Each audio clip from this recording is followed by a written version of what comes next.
Il y a les discours officiels, les promesses, les analyses savantes. Il y a ceux qui ont la possibilité de s'exprimer, le pouvoir de décider. Les leaders politiques, économiques, les responsables sociaux, les élites culturelles. Et puis il y a la réalité, ces Français qui, dans leur quotidien, ne se reconnaissent pas toujours dans cette parole qui tombe d'en haut. Entre la France officielle et le pays réel, voici Onde de choc. Ce qui compte en France pour réussir, ce n'est plus d'être bien né.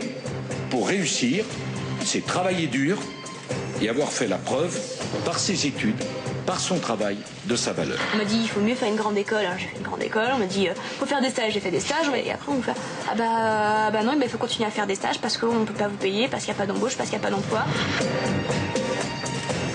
Quand l'ascenseur social est bloqué, c'est le devoir de la République de descendre les escaliers pour aller repérer les talents et pour les aider à réussir. Mon adresse, c'était un camping municipal. C'était le camping municipal. On habitait dans une tente avec mon frère. Et la place que j'ai aujourd'hui, on ne me l'a pas donnée. Je la mérite, mais il y en a plein d'autres qui la méritent aussi. Qu'est-ce que je veux? C'est que le fils d'ouvrier ne soit pas condamné simplement à être ouvrier. Je voulais avoir plus d'espérance quand même, que d'être comme tout le monde et d'être ouvrier, et puis voilà. Être fils de, c'est pas forcément un avantage. Ça peut être plus compliqué d'avoir tout à perdre. Bonsoir, bonsoir à tous. Bienvenue dans Onde de choc, votre nouveau magazine sur France 2. Pour ce premier numéro, nous allons parler de la réussite. Le 13 octobre dernier, vous l'avez entendu, le président de la République affirmait que désormais, il ne suffisait plus d'être bien né pour réussir. Alors sans réseau, sans cursus d'excellence, sans moyens, la réussite est-elle possible? Onde de choc a voulu savoir si l'on pouvait encore échapper à son milieu social et si l'école de la République garantissait à elle seule le succès. Ils s'appellent Rodolphe, Romain, Aboulaye, Brigitte ou Victoire. Ils ne sont pas partis avec les mêmes chances dans la vie. Leur milieu, leur métier, leur histoire, tout les oppose. Ils ne devaient jamais se rencontrer. Eh bien, ils sont ce soir sur le plateau d'Onde de choc et tout à l'heure, ils confronteront leur parcours et leurs expériences. Mais d'abord, nous allons les découvrir dans leur quotidien, si différent, avec tous un point commun, la quête de ce Graal que l'on appelle la réussite. La réussite en héritage, première partie, Sarah Lebas, Claire Lajeunie, Marie Maurice et Julie Svoboda. À tout à l'heure.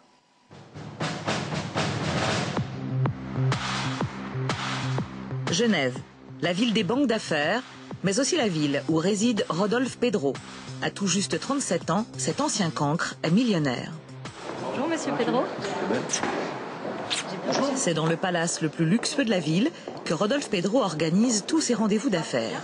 Ça va, je cours entre Paris et Genève. Là, je suis à Genève toute la semaine. Et puis, Aux États-Unis, Rodolphe Pedro serait une star. Dans le scénario, tout y est. Fils d'un éducateur pied noir, débarqué tout jeune dans les quartiers difficiles, il quitte l'école à l'âge de 16 ans et déménage une dizaine de fois. Mon adresse, c'était un camping municipal. C'était le camping municipal. On habitait dans une tente avec mon frère. On avait une chambre qui était séparée d'une fermeture éclair avec celle de mes parents. Alors, c'était pas le Byzance, c'est évident. On chauffait qu'à but à gaz. C'était pas marrant. Mais c'était pas marrant, qu'est-ce qui était pas marrant? Bon, on avait froid, c'est clair. Mais même pas la tente qui était pas marrant. Ce qui était pas marrant, c'est le regard des gamins sur mon frère et moi, quand on allait à l'école. C'est ça qui était pas marrant. C'est toujours le regard des autres qui est pas marrant. Mais vous savez, moi, j'ai jamais douté de rien. J'ai jamais douté. Je savais que j'allais prendre les places. Je savais qu'on n'allait pas me les donner. Je savais qu'on vous donne rien dans la vie. Et j'allais les prendre, ces places-là. Et la place que j'ai aujourd'hui, on ne me l'a pas donnée. Je la mérite, mais il y en a plein d'autres qui la méritent aussi. Aujourd'hui, l'homme d'affaires ne se refuse rien. Ce matin, on lui présente le tout dernier modèle d'une voiture de luxe. Donc, super, le cul est... Donc tu as un V8 avec un 400 chevaux sur celle-ci et la même en 500 chevaux. Ouais, moi je veux celle en 500 chevaux. Ouais, je sais. Vous n'avez aucun complexe par rapport à l'argent, par rapport au signe extérieur de richesse, c'est rare. Sarah. Des complexes j'en aurais si l'argent, je l'avais hérité, si on me l'avait donné, si j'avais pas travaillé pour l'avoir. Des complexes j'en aurais à ce moment-là. J'ai aucun complexe parce que j'ai rien volé. Alors bien sûr que celui qui est né avec tout, et il se dit non mais il faut rester discret. Ah bah oui, elle est facile d'être discret quand vous avez tout. Moi j'avais rien. Pas mal ça. Ouais, c'est une option qui va te plaire. Ouais, Ce qui est bien, c'est que tu as gardé ton côté un peu gamin. Ouais. C'est ça qui est génial.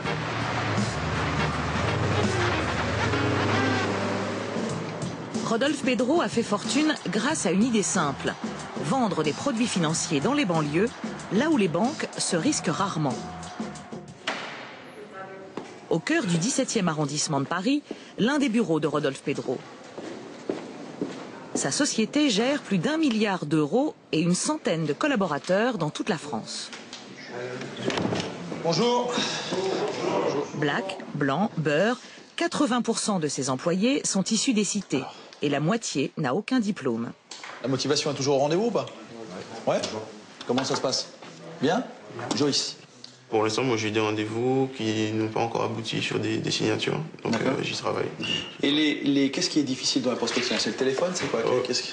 Plutôt le téléphone. Si vous vous accrochez, si vous êtes capable de passer 2 jours de télépro je sais que c'est difficile, mais de vous accrocher, je vous donne ma parole que vous allez gagner de l'argent. Aboulaye!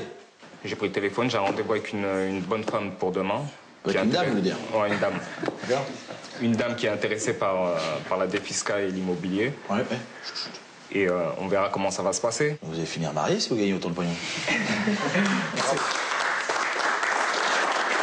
Moi, j'embauche tout le monde. Moi, j'embauche ceux qui sont diplômés, ceux qui ne sont pas diplômés, ceux qui aimeraient être diplômés, ceux qui n'ont pas les capacités des diplômés, ceux qui ont des diplômes. Moi, j'embauche tout le monde. Vous savez, je crois que le pari, c'est les autres qui l'ont fait. Ils ont fait le pari de ne pas nous donner de boulot.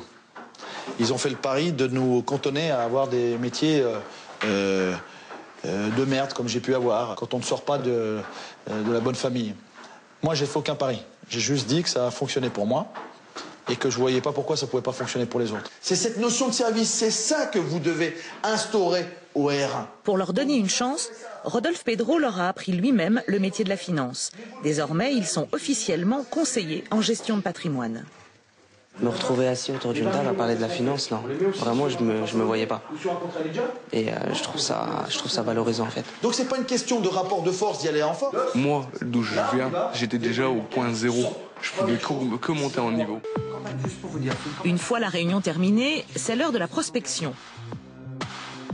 Nassim, le principal collaborateur de Rodolphe Pedro, supervise le travail d'Aboulaye dans la société depuis 5 mois. Comment tu vas, ça va? Tu te souviens de notre entretien, là, il y a à peu près 2 semaines, on s'était vu. Pour trouver ses premiers clients, Aboulaye fait le tour de son réseau, ses copains de banlieue. En gros, ce que je peux vous proposer, hein, je te vous vois un petit peu parce que des fois je suis avec des potes, mais des fois je suis pas avec des potes. En gros, ce que je peux vous proposer, c'est déjà que on voit si je peux vous récupérer votre chèque. Et je l'encaisse à l'instant où vous me direz que c'est bon. Une fois que vous avez votre salaire, on peut toujours voir pour l'encaissement du chèque. Ouais, bah tu passes vendredi. Vendredi? Tu passes nous voir. Bah écoute, je note ça sur mon agenda. Les premiers temps, c'était... Ça va, tu vas bien? Monsieur Nassim. C'était pas Monsieur Bougami, c'était Monsieur Nassim. Et on voyait que c'était un peu la confusion entre les codes, tout ça. Et aujourd'hui, je m'écarte un petit peu de la banlieue parce que mes portes, elles s'ouvrent. Mes portes, elles s'ouvrent. Hein. J'ai tendance à avoir des rendez-vous des fois sur Montmartre. Mon dernier client, il est à Montmartre. Mais bon, ça reste un client, tout en sachant qu'il était ingénieur. Les questions qu'il me posait, moi, dans ma tête, il fallait absolument que je lui réponde. Même si je peux pas lui répondre immédiatement, je peux lui répondre plus tard, tout en notant sa question. Parce que vous savez, des fois, vous tombez sur des gens, voilà, vous n'y attendez pas. C'est de la chance, c'est quoi, là, que vous avez? Bien sûr que c'est de la chance, madame. Parce que déjà, à la base, la finance, c'est quand même des critères qui sont assez élevés. Hein. Faut quand même avoir un niveau d'études. Vous voyez ce que je veux vous dire par là. Hein. Du coup, en gros, je me vois pas comme les autres. Je me vois différent des autres. Pourquoi? Parce que je viens d'un milieu dont j'oublierai pas aussi facilement. Et que maintenant, voilà, j'ai pris un virage à 180 degrés, madame. Parce que je vous dis, il y a quelques mois, j'étais dans le domaine de la propreté. Je me levais super tôt pour finir super tôt aussi. Mais bon, c'est pas... Voilà. Exactement. Mais de voir un mec réussir socialement, parce que c'est surtout ça, plus que financièrement. Socialement, aujourd'hui, quand il est dans le métro, au lieu d'être avaché sur son truc parce qu'il a fait une grosse journée de travail et qu'il est super fatigué, il se tient droit comme un i parce qu'il est en costard cravate et on sait jamais s'il y a une petite minette qui passe. Et rien que je souris, hein. Rien que je souris tellement que je je suis bien dans ma tête.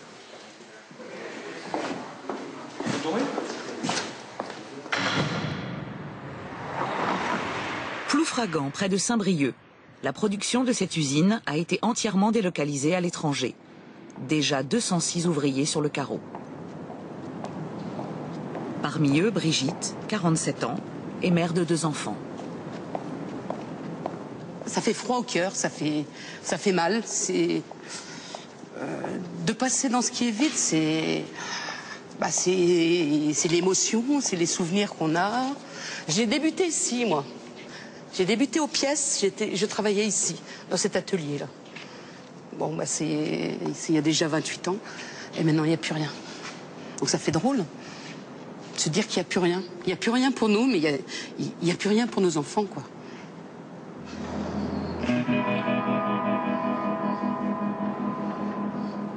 Pour préserver l'avenir de leurs enfants, Brigitte et les autres licenciés de l'usine se sont battus jusqu'au bout. Donc voilà, c'est un calendrier de lutte avec la légende Ludovic. Encore une boîte qui ferme.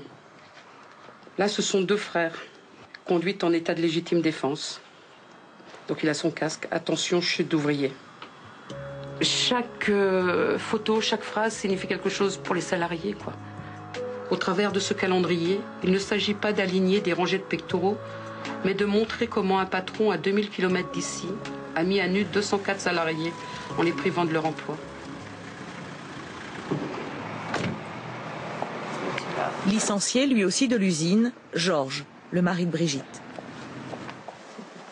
C'est marrant, il n'y a pas de prix sur cela. Ils avaient rêvé de travaux pour leur maison. Malheureusement, aujourd'hui, ils n'ont plus que quelques mois de salaire d'assurés et des projets d'avenir compromis. Ça me plaît bien. On a peur de ne plus pouvoir rêver. Là, ce qu'il faut savoir, c'est tout en travaillant, on avait déjà du mal financièrement, puisque faut payer le prêt de la maison, faut payer la voiture, faut payer tout ce qu'on a à payer. Donc on a déjà dû emprunter déjà. Quand ma fille a fait ses études, on avait fait un prêt étudiant.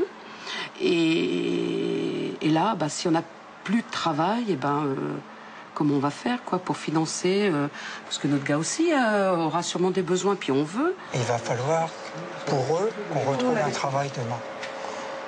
Et c'est comme une chaîne cassée. Il va falloir ressouder tout ça.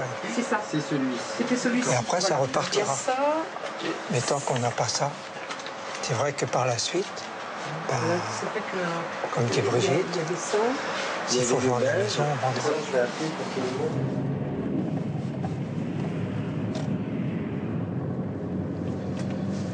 Ce soir, réunion de famille chez Brigitte. Et ma fille est arrivée aussi. Voilà. Elle reçoit sa sœur Isabelle et Victoire, sa fille. Ça va, Victoire ? À 22 ans, Victoire vient de quitter le seul emploi qu'elle ait trouvé, employée dans un supermarché. J'ai mon diplôme, j'ai toutes les cartes en main. Ce serait con d'aller faire un boulot qui me plaît pas, alors que j'ai passé 4 ans à la fac et pour au final que ça me serve à rien. C'est quand même 4 ans, je me suis investie. J'ai un diplôme, c'est quelque chose de concret quand même, on peut pas me l'enlever et j'ai envie qu'il me serve. Et puis si j'ai fait ça... Non mais entre faire quelques mois et faire toute ta carrière, il y a une différence. Si tu veux, en attendant de trouver autre chose, vous pouvez rester quelques temps. C'est ce que j'ai pensé. Victoire, parfois, pour trouver du travail, parfois, faut la pousser au cul. Donc, nous, on savait, on devait travailler. Ouais, moi, j'ai pas eu le choix. On n'a pas eu le choix. J'ai pas eu le choix. Moi, je suis sortie de l'école en juillet. Au mois de septembre, je commençais à chaque photo. Vous avez peur de pas échapper à votre milieu social quelque part ? Oui, c'est pour ça aussi que je veux pas m'enterrer dans un petit boulot. Je sais que par exemple, maman était déçue que je démissionne de mon ancien travail. Mais pour moi, j'avais peur de rester là-dedans, de rentrer dans une routine et puis de plus pouvoir quitter ce boulot-là. Donc j'ai fait des études, j'ai envie de me servir de ce que j'ai appris et pas de travailler en supermarché. Victoire s'est donné les moyens de réussir. Elle vient de décrocher une licence de langues étrangères appliquées. On n'a pas le même réseau que certaines personnes dans un milieu peut-être plus aisé. Bien que, bon, j'ai jamais eu à me plaindre, j'ai toujours eu tout ce qu'il me fallait, j'ai jamais manqué de rien, mes parents ont tout fait pour nous. Mais ils vont pas me dire, tiens, je connais, j'ai un ami chef d'entreprise qui cherche telle personne, par exemple. Mais c'est à moi de faire mes preuves. J'aimerais que mes parents soient fiers de moi, de ce que je fais, de ce que je deviens dans la vie, qu'ils aient pas fait tous ces sacrifices pour rien. Parce que ça a été énormément de sacrifices financiers. Et donc j'ai vraiment envie qu'ils soient fiers de moi par la suite, quoi. Et ça, c'est une pression que je me suis mise. Et c'est assez dur à porter, en fait. Voilà. Stade de France, un match de rugby enflammé. Dans la tribune présidentielle, un parterre de célébrités, stars du sport, ministres, et le roi de la lunette, Alain Afflelou, avec son fils Romain. Oh la vache, oh là là, les bastons. C'est funky. Depuis qu'on est petit, regardez la balle. Depuis qu'on est petit, on a toujours fait on faisait du foot le dimanche matin et on allait au stade assez souvent, ouais. Et puis après, allez, voilà, après ils sont bouffés là. Ça reste très famille quand même le rugby et même ici. Allez, il va mettre ça, allez. Et dans la famille Afflelou, Romain est le seul des 4 fils qui a pris le risque de créer sa propre société. Dans la lunette, bien sûr. C'est dur pour un papa de parler de son fils, non? Bah écoutez, il me rend fier. Il se défend bien. Et puis comment il dit des bêtises sur moi. Il dit des bêtises sur moi. Je vais dire, c'est un grand, il a quand même 30 ans, hein, il est temps qu'il soit grand. Comment vous avez le sentiment? Souvent on vous dit que vous êtes le fils de... Non, il faut faire abstraction. Enfin, abstraction, il faut pas faire abstraction, on le sait, mais c'est pas, ça ne doit pas pour autant nous changer notre mode de vie, notre façon de penser. Faire peut-être plus être moins naïf, ouais, voilà. Et si de ses parents, il a retenu le sens de l'effort, l'envie de réussir, et l'envie de faire, pardon, et la réussite qui est une conséquence à tout ça. On ne va jamais chercher la réussite en travaillant. On travaille et la réussite peut être au bout. La réussite, Romain en prend le chemin. À 30 ans, il a déjà une adresse prestigieuse sur les Champs-Élysées, où il a installé sa société et ses 15 salariés. Là, on retrouve des produits avec des branches un peu typées, double branche, avec des nouveaux logos. Son père a fait fortune comme opticien. Romain lui a choisi un autre chemin. Il conçoit et commercialise des lunettes. C'est un concept, je pense qu'il faut réellement décliner en plusieurs modèles. La seule chose, c'est ce que j'ai dit à Isabelle, moi j'aime pas le principe de la branche en acétate. Romain n'a pas fait d'études. C'est sur le terrain, dans la société de son père, qu'il a fait ses premières armes. Peut-être que je n'aurais pas créé ma société dans ces conditions-là si j'avais pas pu travailler pendant près de 2 ans avec lui au quotidien. Ça m'a permis de toucher un petit peu à tout, autant au juridique qu'au marketing. Ce qui nous a permis, c'est vrai, de commencer un peu plus rapidement comparé à d'autres sociétés qui se lancent dans ce métier-là.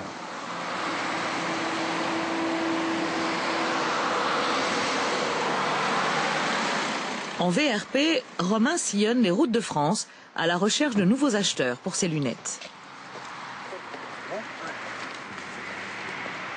Ce matin à Lyon, rendez-vous chez un grand opticien, le concurrent direct de son père dans la région.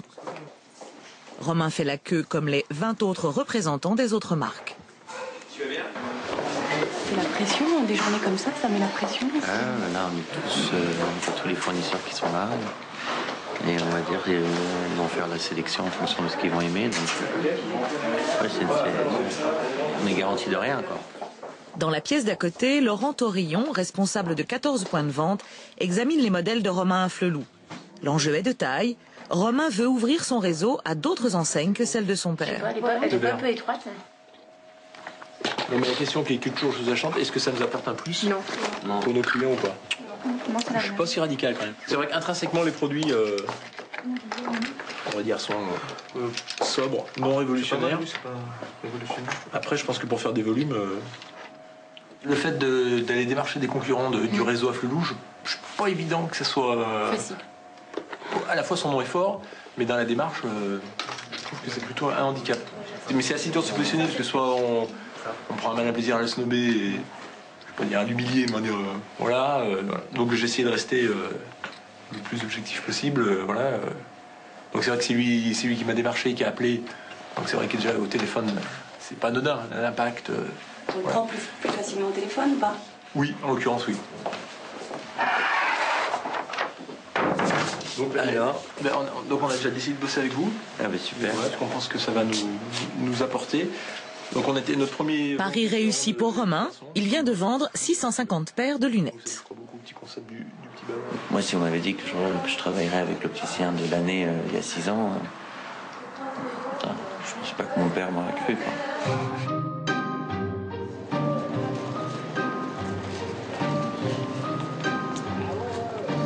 Premier arrondissement de Paris.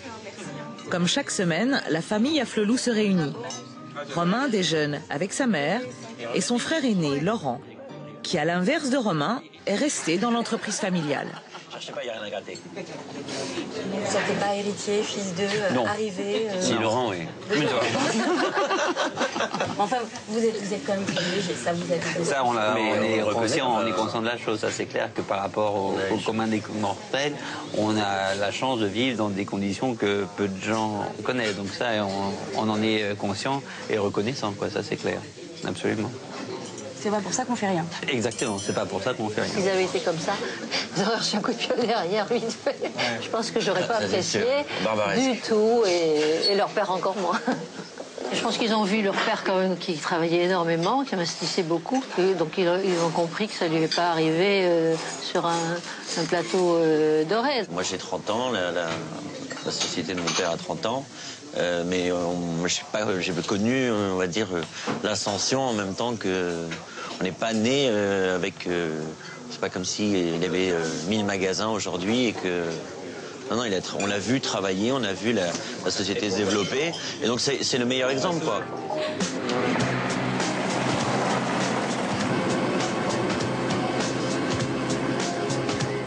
Aux commandes de l'hélicoptère, Rodolphe Pedro. Il prend sa 30e leçon de pilotage. 2000 pieds 2002, ouais. Ah ouais. C'est bien là. On va monter un peu. Là, on est juste sur la frontière française là. À l'arrière, Nadette, sa mère.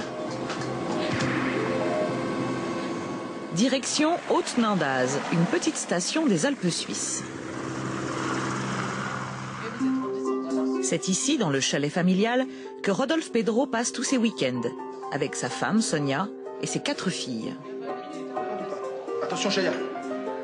Top départ. Première question. T'es la fille de qui? J'entends rien. Première question. Deuxième question, les plus difficiles. Tu aimes qui? Troisième question, elle est terrible, elle est difficile. Elle va définir ton QI. Mais non, je n'ai pas posé la question. Tu vas te marier avec qui? Ouais, elle a gagné, bravo. Rodolphe et Sonia ont choisi de mettre leur fille dans l'une des écoles privées les plus prestigieuses de Genève.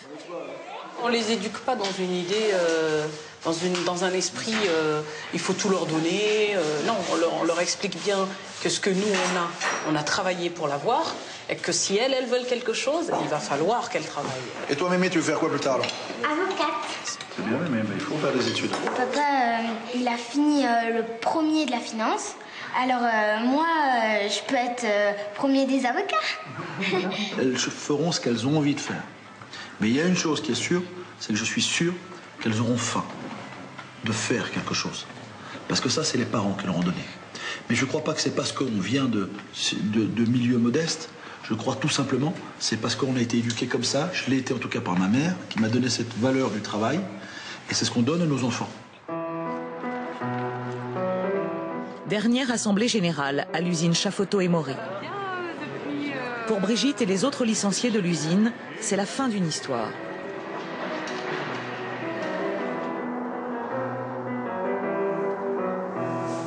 La fille de Brigitte, Victoire, attend toujours de trouver un travail. Mais c'est maintenant l'avenir de Paul-Édouard, son petit frère de 16 ans, qui est sérieusement remis en question. Mais je sais pas si je vais aller faire des études. Pourquoi? Ma maman elle m'a dit... Vous savez pas si elle pourrait payer? Ouais. C'est ça? Vous voudrez faire des études de quoi? Bah dans l'armée. Ah, c'est pas des études dans l'armée. Ah si, Saint-Cyr, je voulais faire. Ah, tu voulais faire... Ah d'accord. Sans rien, on est condamné à être dirigé. Enfin, moi, je veux pas être coincé dans une usine. Voilà. D'aller à l'usine comme tes parents, c'est ça? Bah, ouais. Je voulais avoir plus d'espérance, quand même. Que d'être comme tout le monde ou d'être ouvrier, et puis voilà. Moi, je voulais un peu me démarquer, bah, pouvoir commander des gens, sauver des vies. Tout ça, c'était un peu mon rêve. Bah, un peu con, mais comme tout le monde. Puis là, si je fais ouvrier et tout ça, sera pas vraiment réalisé. Il faut avoir de l'argent pour pouvoir réaliser ses rêves en général. On n'a pas tout à notre disposition on est toujours obligé de se battre et c'est peut-être plus dur. Un fils de riche, bah, il ira par exemple en CAP boulangerie, puis direct il montera sa boulangerie, alors que nous on pourra rester 30 ans en simple boulanger, sans rien, sans boulangerie, sans rien. Voilà.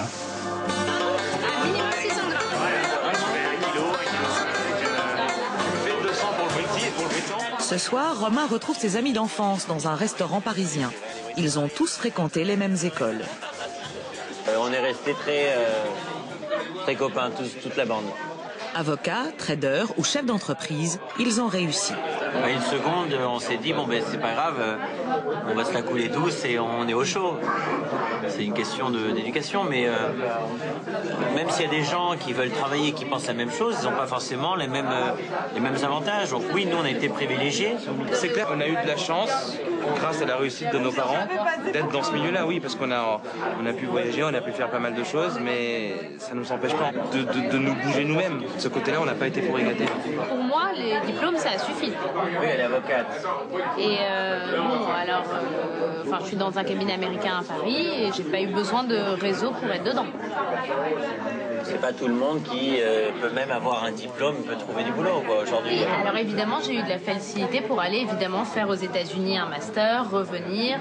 C'est des coûts et j'ai eu la chance de ne pas avoir besoin de travailler en même temps pour le faire. Mais dans mes connaissances, il y a des gens qui ont tout eu et les cours particuliers, et ils sont bien nés, ils ont tout eu et ils n'ont pas forcément... Ça crée une certaine paresse. Et je ne sais pas si être bien né, c'est forcément toujours plus facile. Si on ne sait pas l'utiliser et si on n'a pas la chance d'avoir la valeur du travail, c'est forcément plus dur d'avoir envie de se lever le matin quand on sait qu'on n'en a pas besoin. C'est forcément plus dur. Voilà, alors premier retour sur le plateau d'Ondes de choc. Ils sont venus, ils sont tous là, ils sont tous autour de moi. Je suis ravie de les accueillir. Rodolphe Pedro, bonsoir, merci d'être là. Brigitte Coadic et ses enfants, bonsoir. Victoire et Paul-Édouard. Romain Afflelou et son père. Alain, ce soir, c'est vous qui êtes le père d'eux. Ça vous convient ? Ça va. Sont également dans le public avec nous Nassim Bougani et Aboulaye Soukouna. Merci d'être là, qui est toujours droit comme un i, comme disait Nassim tout à l'heure. Romain Afflelou, est-ce que, comme le dit à l'instant Lamia, une de vos amies, être bien né, ça crée de la paresse? Non, je pense que c'est simplement... déjà, être bien né, il faut savoir le définir. Qu'est-ce que ça veut dire alors pour... Bien né, c'est déjà avoir des avantages peut-être que d'autres n'ont pas. Mais encore une fois, je pense que c'est toujours comme on l'a vu dans les reportages, c'est qu'une question d'éducation. De valeurs ?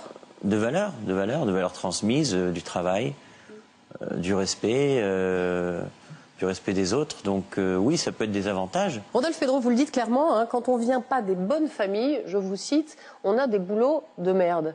Est-ce que ça sous-entend qu'on n'échappe pas à son milieu? Pourtant vous êtes la preuve vivante du contraire. Écoutez, moi je crois que déjà, toujours la question, est-ce que vous êtes bien né, pas bien né, etc. Romain vient de s'exprimer, on n'a pas choisi. Moi j'ai pas choisi d'être le fils de mon père, Romain n'a pas choisi non plus. Donc la base, on n'a pas choisi. Il y a une évidence, c'est que si vous êtes bien né, c'est de toute façon plus facile. Même pour un feignant. s'il est feignant, d'être bien né, de toute façon, il y aura toujours ses parents pour assumer derrière. Donc c'est la grande différence avec celui qui est feignant et qui n'est pas bien né, lui, il a pas de choix. Donc il finira au RMI. Donc ça, je crois que c'est l'évidence. En tout cas, moi, c'est sûr que je n'avais pas envie de rester dans mon milieu. J'avais envie d'en sortir. Et je me suis donné les moyens, mais c'est très difficile. Brigitte, vous avez entendu vos enfants dans le reportage dire vouloir échapper à leur milieu. Vous entendez Paul-Édouard, votre fils, dire que c'est une angoisse pour lui, peut-être, d'être obligé de n'avoir pas d'autre voie que celle d'être ouvrier. C'est difficile à entendre? Non, moi c'est pas difficile. Moi je suis ouvrière. Bon, j'ai pas de honte particulière, quoi. On n'est pas ouvrier. On est et on devient, c'est le destin parfois. On est ouvrier. J'aurais pu avoir une chance peut-être et puis être cadre ou dirigeant d'entreprise, mais non, c'est. Mais vous comprenez que votre fils n'ait pas envie de l'être? Oui. Parce que même pour moi, je préférerais qu'il fasse autre chose, puisque bon, être ouvrier, il y a beaucoup de pénibilité. C'est vrai que c'est pas simple d'aller pointer tous les jours, d'avoir énormément de contraintes.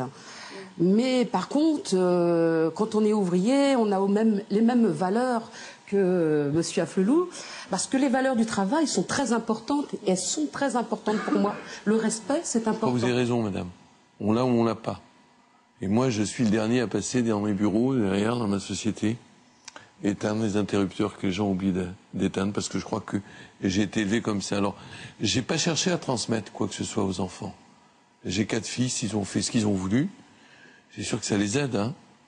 C'est vrai que s'il y a besoin d'entrer à une école et s'il y a besoin de faire quoi que ce soit, on a la chance d'avoir quelques relations, chacun a les siennes. Parfois, elles nous permettent d'ouvrir des portes. Je le reconnais, on en profite et je crois que c'est humain d'essayer d'aider ses enfants. Romain a arrêté ses études 3 mois avant le bac. C'était un gros coup pour sa maman et pour moi. Mais de toute façon, même si j'ai le bac, même si j'ai avoir des mentions, je n'irai pas plus loin. Il voulait travailler. Et il s'est réalisé. Et c'est une grande, grande fierté pour moi qu'il ne soit pas venu me demander, moi je lui ai dit, attends, ce pays où travaille avec notre réseau, fait des trucs. Non, il a choisi la difficulté, peut-être pour exister. Victoire, Alain Afflelou dit, voilà, mes fils font ce qu'ils veulent, ce qu'ils ont voulu faire. Vous avez le sentiment aujourd'hui de ne pas pouvoir faire ce que vous voulez, c'est ça? C'est plus difficile. J'ai toujours, par exemple, voulu faire une école de commerce. Bon, malgré tous les sacrifices qu'ont fait mes parents pour que je fasse des études, c'était la fac parce que c'était moins cher. C'est inabordable pour des gens d'un milieu moyen. Par contre, je voulais revenir sur un truc, c'est l'expression bien née. Moi, certes, je suis pas d'une famille aisée, mais je me considère pas comme mal née. Mes parents ont toujours fait ce qu'il fallait pour nous, on n'a jamais manqué de rien, ils se sont sacrifiés pour que je fasse mes études. Donc je suis pas mal née. Ils auraient pu s'en foutre. Vous faites pleurer votre maman. C'est comme ça, hein. Quand vous voyez vos enfants, vous deviez me poser une question? Non, je vous laissais... Non, après j'allais demander à Paul-Édouard le regard qu'il portait sur la réussite de Rodolphe Pedro. Est-ce que, Paul-Édouard, ça vous fait rêver un parcours comme celui-ci? Ouais, c'est un bon exemple, je trouve. Connaître le succès comme ça fait toujours rêver, mais bon, c'est pas accessible à tout le monde. Il faut avoir un minimum de chance et d'inventivité. Ça vous dit quelque chose quand Rodolphe Pedro dit les places, il faut aller les chercher? Moi, je suis allé chercher ma place. Ouais, ça me dit quelque chose parce que les places, on nous les donnera pas. Dans notre monde, c'est comme ça. Donc, certaines places seront déjà données à certains. Et puis, nous, on doit faire plus d'études, on doit être meilleurs. Et ça doit concurrencer leur réseau qui est beaucoup plus développé. Si on est plus intelligent qu'eux, c'est sûr qu'on aura leur place. Ou si on aura plus l'envie, la rage d'avoir cette place, on l'aura et puis c'est tout. Il a tout compris, Paul-Édouard, Rodolphe Pedro?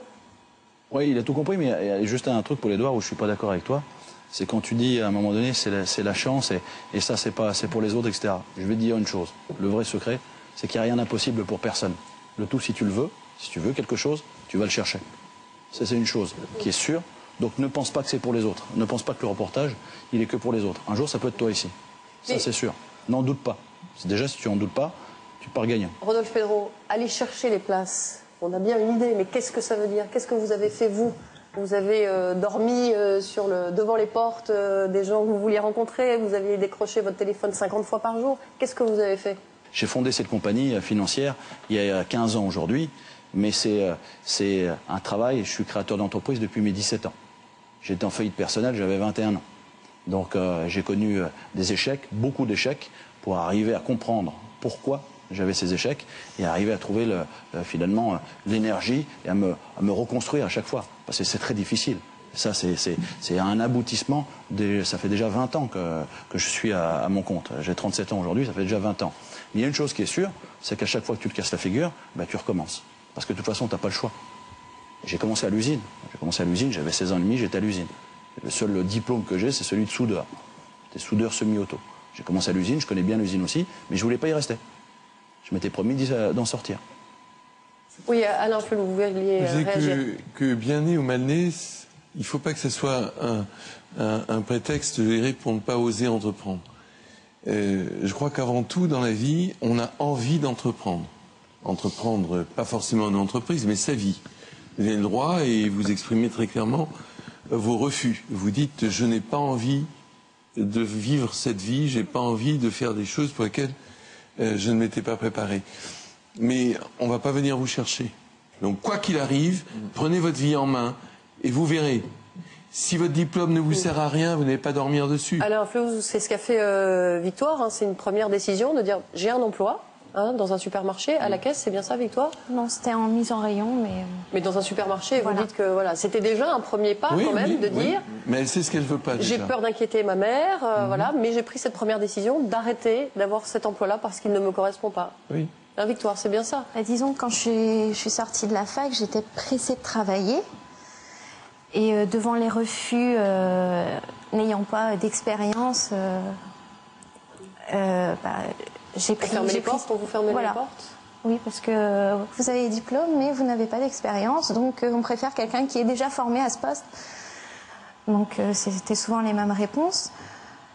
Donc j'ai pris cet emploi-là, mais je me suis vite rendu compte, en parlant avec mes collègues, que tous ceux qui étaient arrivés là, au début, ils venaient là pour dépanner, ils venaient là pour faire 1 mois, pour faire 2 mois. Puis au final, ils sont rentrés dans cette routine d'avoir leur salaire. Et puis entre-temps, ils ont pris des charges et puis ils ne savaient plus comment quitter. Et maintenant, certains, ça fait 10, ça fait 20 ans qu'ils sont là et qui font un boulot qu'ils n'aiment pas, oui, qui est mal payé. Ils se tuent à la tâche. Et alors qu'ils pensaient que c'était une phase de transition. Bien sûr. Donc c'est ça qui m'a fait me réveiller et j'ai pris peur, j'ai démissionné. Bon, c'était... Mais votre rêve absolu, Victoire, c'est quoi? Qu'est-ce que vous voulez faire dans la vie? C'est quoi le rêve? Ce serait... c'est le moment de le dire, allez-y. Si j'avais ma baguette magique, j'aimerais être acheteuse pour une société de prêt-à-porter. Et ça, aujourd'hui, ça vous paraît inaccessible? Ouais. Oui. Non, ta baguette magique, tu l'as. C'est toi. Et applique ce que te dit Alain, qui était très juste. Entreprendre, c'est entreprendre soi, déjà. Tu l'as, ta baguette magique. C'est toi. Ne doute pas. Et puis si tu as un refus, tu iras frapper à une autre porte. Puis tu l'auras, ton rêve. Pourquoi? Tu as déjà eu le courage de dire non à ta fatalité, à te dire je ne vais pas me coincer dans un tel boulot pendant 10 ans, 15 ans, comme tu as vu les autres. Alors vas-y maintenant. Tu as déjà fait le premier pas. Continue. En 2008, il y a une enquête internationale qui a révélé que le cercle des pays les plus riches de la planète, eh bien, la France était l'un des pays où l'origine sociale a le plus d'influence sur le niveau scolaire. En gros, pour être très simple, plus on est pauvre, plus on est modeste, moins on réussit. C'est à voir, en tout cas on en débattra tout à l'heure. D'abord, la réussite en héritage, c'est la deuxième partie et on se retrouve juste après. Madame, monsieur, la SNCF et toute l'équipe TGV vous souhaite de passer un agréable voyage. Ce matin, Rodolphe Pedro part à Lille. Tous les mois, il intervient au sein de l'Université de la Finance, une université qu'il a créée en septembre dernier. Il est accompagné de Nassim, son collaborateur. Pour Lille, ce qui est important, c'est qu'on respecte les codes vestimentaires. Si on n'est pas fragué comme ça, on n'a pas une gueule de financier. Il faut leur expliquer que c'est pas une sanction, ils sont mal à l'aise, etc. Parce que c'est une valorisation, exactement. Et c'est surtout pas cette étiquette-là qu'ils doivent continuer à cultiver. C'est ce que je veux faire, il n'y a pas de souci. Pour lancer son université de la finance, Rodolphe Pedro a investi 90 000 € de sa poche. Il en fait un combat personnel. Aujourd'hui, il n'y a plus aucune mobilité sociale dans notre pays. Il n'y a même pas 2% des fils d'ouvriers qui accèdent aux grandes écoles. Ne me dites pas qu'aujourd'hui, l'école de la République, elle vous donne la possibilité de réussir. Rodolphe et Nassim rejoignent sur place Abdelaziz, le responsable de la formation. Bonjour. Bonjour. On a commencé. Autour de cette table, 15 jeunes, diplômés ou non, qui espèrent, après 6 mois de formation, devenir conseillers en gestion de patrimoine. Vous êtes noir, vous êtes rebeu, vous êtes ceci, vous n'avez pas les codes, vous êtes machin, vous avez un casier, vous avez des trucs, etc. Je vous le dis, tout ça, c'est des conneries. On est tous français ici. Et on est là pour bosser. Ça va pas être facile. Il va falloir bosser dur, parce que c'est un métier compliqué. C'est un métier qui est basé sur la législation, la fiscalité, sur la succession. Mais c'est un métier que vous allez réussir à faire, parce que moi j'ai réussi à le faire, et moi j'ai arrêté l'école, j'avais 16 ans. Je vais vous dire un truc, la différence entre un bon et un mauvais employé, c'est la formation qu'on vous donne. Et c'est ça qui fera que vous gagnerez votre vie, qui fera que vous ferez gagner de l'argent à votre employeur. Une formation en 7 étapes. Aujourd'hui, c'est parti pour 4 heures d'exercice pratique. Abdel, je vous coupe encore. Et si on ne disait pas quelle somme vous serez prêt à mettre, mais quelle somme vous voulez mettre? Et c'est pas serait prêt. Parce que serait prêt, il peut encore réfléchir. Combien vous voulez mettre? Tac, on parle au présent. Allez Abdel, on ferme. C'est dû à des frais sur versement? Non, oui, d'accord. Attention, à un moment donné, vous me le placez, ça. Oui, bien sûr. Voilà, allez-y. Alors c'est dû à des frais sur versement qui avoisinent entre 4,75 et 9%. Donc réellement, quand vous placez 150 € à votre banque, vous ne placez pas plus. Vous aimez enseigner, former. Ah oui. Pourquoi on n'a pas fait ça avec moi? J'aurais gagné 20 ans. Vous savez, la première boîte, je l'ai montée à 17 ans. Et 6 mois après, je déposais le bilan. Simplement, j'aurais pu éviter d'être en faillite personnelle à 21 ans. J'aurais pu éviter un tas de choses si on m'avait formé.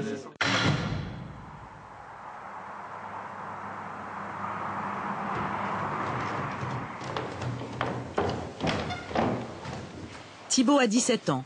Et c'est justement pour obtenir la meilleure des formations qu'il est interne dans la prestigieuse École des Roches.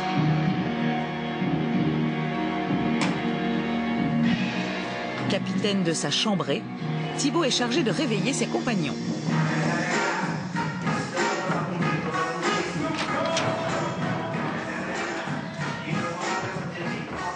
Debout. Amric. Afid. Debout.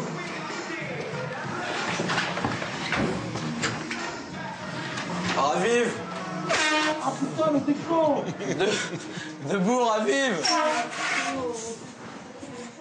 En fait, pour certains élèves, ouais, ceux qui ont du mal, enfin, on met un peu de jeu quoi dedans, sinon ça devient la même chose tout le temps et voilà, on essaie de trouver un peu des techniques.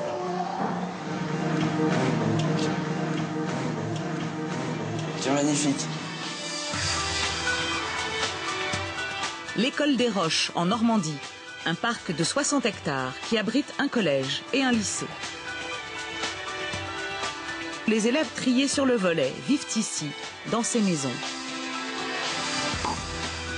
Tennis, foot, karting, une école de l'excellence sur le modèle britannique, où des jeunes bien nés apprennent le travail et la discipline. Une école internationale où l'excellence a un prix. L'internat et la scolarité coûtent ici 20 000 € par an.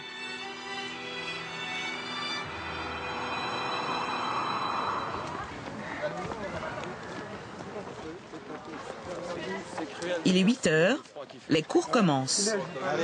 Allez, ton bonnet. Allez, on se dépêche, mademoiselle.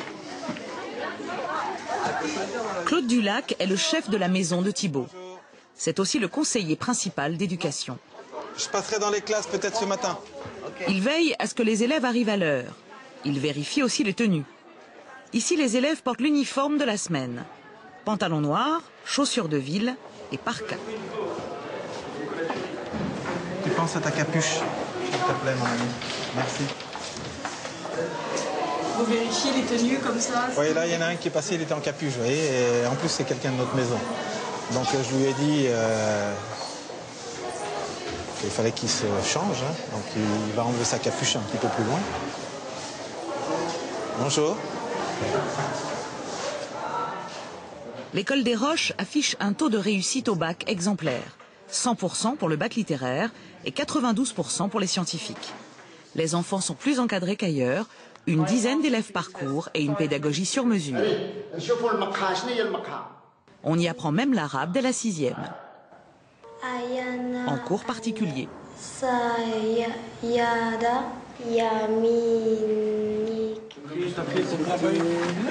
Par contre, on fait la même, on fait le... Attends, il y a 2 feuilles. Thibaut est arrivé au pensionnat en seconde, il y a maintenant 2 ans. Il était auparavant dans un grand collège parisien, où ses notes étaient en chute libre. En fait, quand on quittait les cours à Paris, on n'avait pas un temps précis de travail. Alors que maintenant, on est pratiquement obligé de travailler. On est plus, on va dire, encadré que quand il y a 30 élèves dans la classe et le professeur, il fait son cours et il part, quoi, c'est tout. Ici, ils font leur cours et vraiment, on n'a pas le choix, il faut réussir, quoi. Et vos notes ont vraiment changé? Ah ouais, quand même, ouais. Il y a une différence, quoi. Vous avez le sentiment quand même d'être une génération privilégiée, un peu? Oui, oui. Ouais, quand même. Des privilégiés qui doivent aussi se plier aux règles de l'école.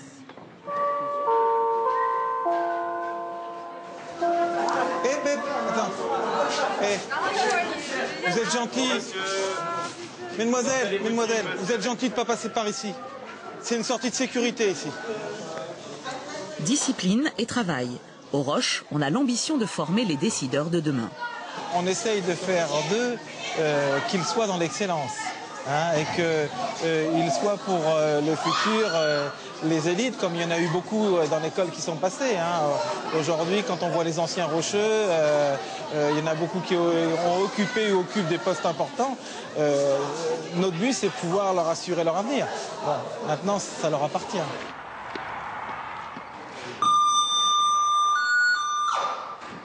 Études, messieurs, études, allez, les 5h30, études, messieurs.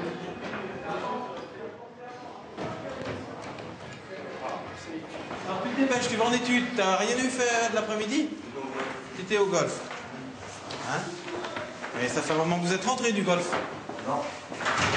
Allez, vous sortez vos manteaux, là. Hop. Allez, on se dépêche, les garçons. L'étude a aussi ses règles. Chacun est dans son box. Interdiction de parler. Claude Dulac veille. Combien de temps d'études, là? 2 heures. Tous les soirs? 2 heures tous les soirs et 1 heure après manger. 45 minutes. Privilège d'être capitaine, Thibaut étudie dans une pièce à part. C'est une marque de confiance qu'on leur fait, qu'ils ont mérité, tout simplement. Il vous aide à faire régner l'ordre? Oui, tout à fait. Tout à fait. On attend ça de lui. Fin de l'étude. Les pensionnaires ont 1 heure de liberté, mais là encore, c'est de la liberté surveillée. Internet, c'est tout le temps, mais en fait, c'est certains sites qui sont bloqués, notamment Facebook. Et téléphone portable, c'est interdit? Interdit, à part le mercredi soir. Et ordinateur portable, vous avez le droit aussi? Ordinateur portable, oui. En fait, il suffit juste d'aller récupérer dans le bureau. Ah, mais c'est quand même mis dans un bureau à part. Oui, il y a un bureau et il y a, par exemple, parce que sinon le soir, les élèves pourraient se débrouiller pour aller sur Internet ou quoi, donc ils sont dans le bureau et ils vont récupérer. Faut vous asseoir. 20 h. Demain, c'est le week-end. Les pensionnaires rentrent dans leur famille. Dernière recommandation importante de Claude Dulac. Quelques petits rappels par rapport à la réunion de chef de maison ce matin. On vous rappelle que vous devez être prudent par rapport à l'usage des produits stupéfiants et qu'au retour, il y aura des tests le premier week-end, le dimanche soir. Pas toute la maison, un certain nombre. S'il n'y a plus rien à faire, eh bien, messieurs, vous pouvez aller à vos occupations. Vous pouvez prendre les téléphones maintenant. Vous pouvez prendre les téléphones. À 350 km de là, dans un immeuble HLM de Dunkerque. Il est 6h30 et comme tous les matins, Marina fait ses gammes avant d'aller au collège. Marina a 14 ans et comme ses sœurs, Sandy et Alexandra, c'est une élève brillante.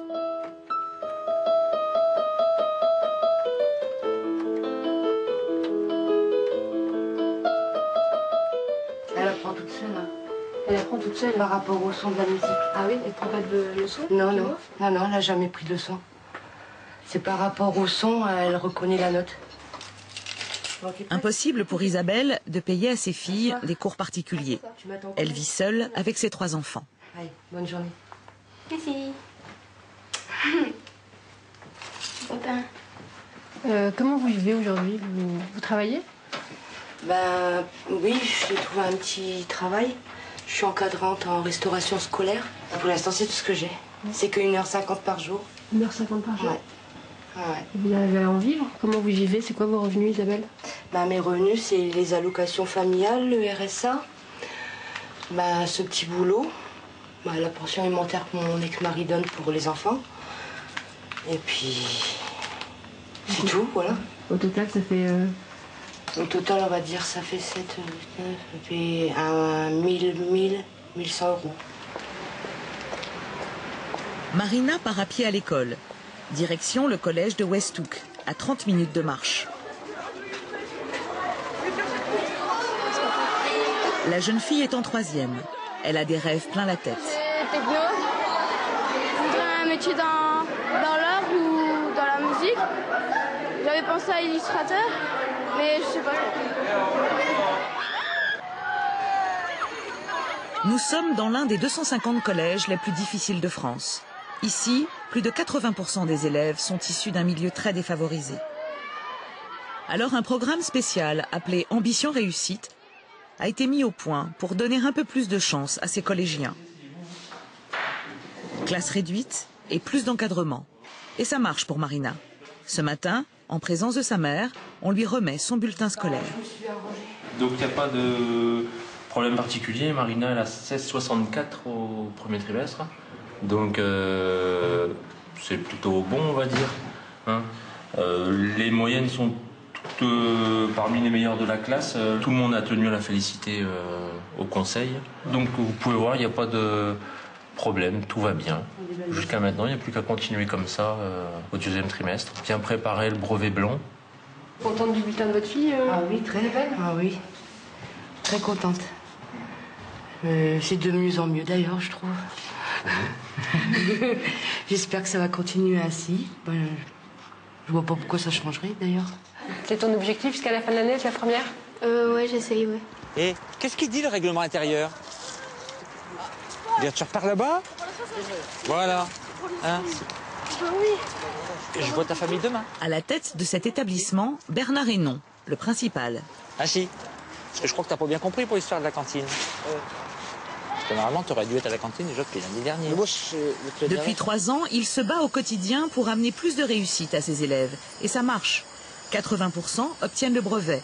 Et ils sont aujourd'hui moins orientés en lycée professionnel.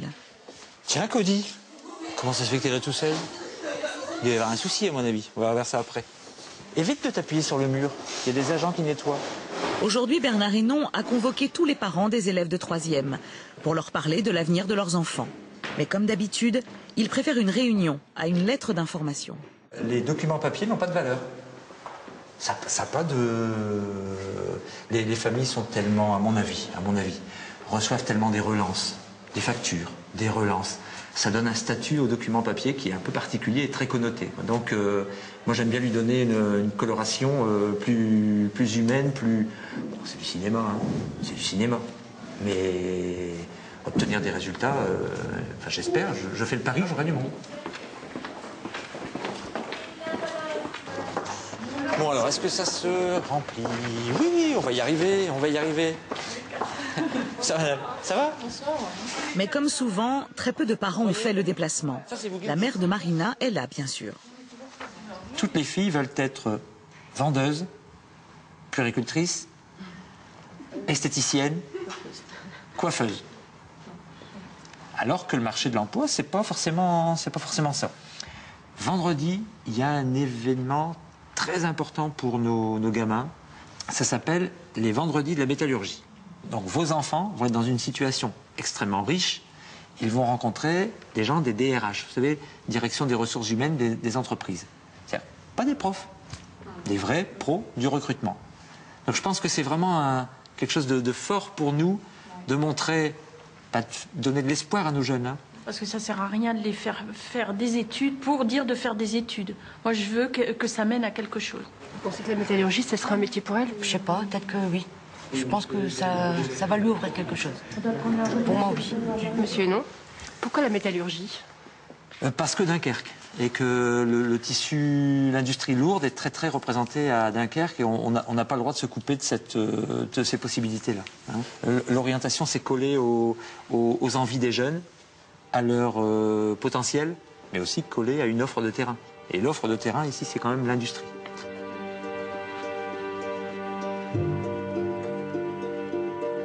Tous les soirs, Marina et ses deux sœurs s'isolent et retravaillent leurs cours.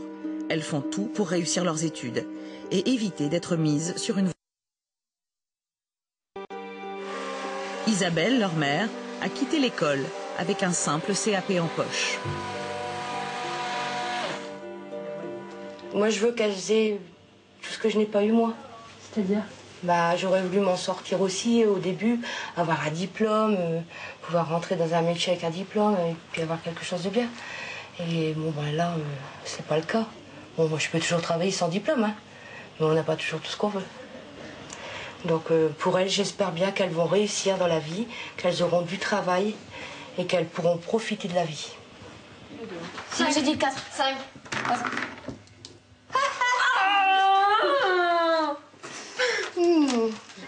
Alors, au marteau, transformation des pneus lisses en pneus cloutés, ça m'a réglé, content. Je suis obligée de payer même que j'ai pas de bagnole? Bah ouais. Donc 600 € je dois donner. Ouais. Ça commence bien. Je viens d'acheter une moto, mais... Une gourmande. Voyez, 3. Elles regrettent de ne pas pouvoir aller à l'école quand elles sont malades. Ça... Elles ont peur de rater les cours, elles ont peur de ne plus pouvoir bien suivre et tout. Ça les rend encore plus malades. Ah ouais. Elles adorent l'école. Sandy, la grande sœur de Marina, est aussi une très bonne élève. Mais elle a dû renoncer à certains de ses rêves. Elle est aujourd'hui en BTS commercial. Après la seconde, je voulais être vétérinaire parce que c'est vrai que j'adore les animaux. Et en fait, au niveau financier, c'était pas possible. Pourquoi? C'était environ 4 000 € à l'année, sachant qu'il y avait 2 ans, donc c'est pas possible. Vous avez l'impression que pour vous, c'est plus dur de démarrer dans la vie que pour quelqu'un qui a de l'argent? C'est vrai que c'est pas facile, et donc on pousse toujours nos limites pour dire d'avoir quelque chose de mieux, puis de s'en sortir plus facilement. Parce que, ouais, donc on prend l'exemple de notre mère pour faire mieux, en fait. Vous êtes déjà partis en vacances tout ensemble? Ah oui, là, cette année, on est partis. Donc c'était super, c'était une première expérience pour nous. C'est la première fois qu'on partait. L'été dernier? Cet été, oui. Cet été-là? Ouais. Je trouve que c'est déjà bien d'avoir déjà eu au moins une fois des vacances dans sa vie. C'est déjà pas mal, que rien du tout. Pour moi, c'est déjà bien. Donc maintenant, on verra le cours de la vie, comment ça va se dérouler. J'espère qu'elles auront un bon métier plus tard. C'est peut-être elles qui vont me payer des vacances par la suite.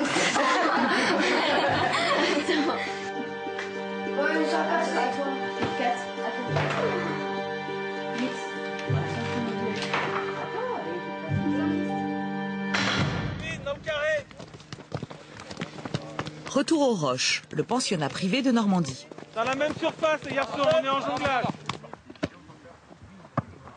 Ceux qui sont éliminés en jonglage.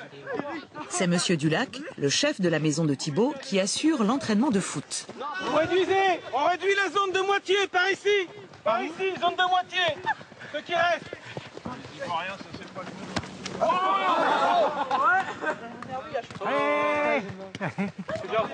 Le père de Thibaut a lui aussi fait ses études aux Roches. Il est venu apporter à son fils les nœuds papillons pour la soirée de gala qui se prépare. Mais attends, le mec a oublié de faire les élastiques. Marie a tout cousu. Nickel. Les Sablons ont décidé d'être très beaux pour le dîner de Noël et d'être tous en nœuds papillons rouges. Donc voilà, ils ont les nœuds papillons qui arrivent. On a 50.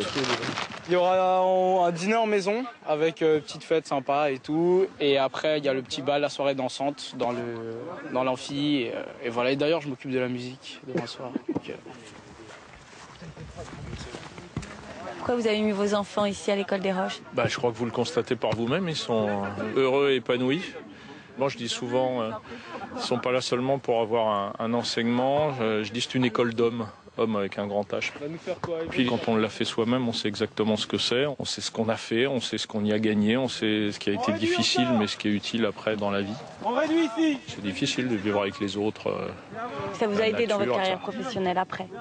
Oui, ça fait partie des exemples. Comme le service militaire, comme d'autres choses, oui, c'est des étapes, sont des étapes importantes qui forgent les individus. Et voilà, si eux peuvent le vivre, je pense tant mieux pour eux. Aujourd'hui, c'est la remise des prix du premier trimestre pour les meilleurs élèves. Marianne a 11 ans. C'est une nouvelle pensionnaire. Elle a intégré l'école il y a 3 mois. Bonjour à tous. Voilà, mesdemoiselles, messieurs, bonjour. Monsieur Kaminski, le directeur de l'école. Asseyez-vous, je vous en prie, si vous pouvez. Pour les encouragements en 6e, j'appelle Lauriane, Marianne et Sophie Sediki. Premier bon trimestre pour Marianne. Voilà, vous êtes là sur la voie du progrès, il faut continuer. Hein. 2e trimestre, les félicitations. Voilà Marianne, voilà Lauriane. Et pour les félicitations, Mélissa et Christelle aussi.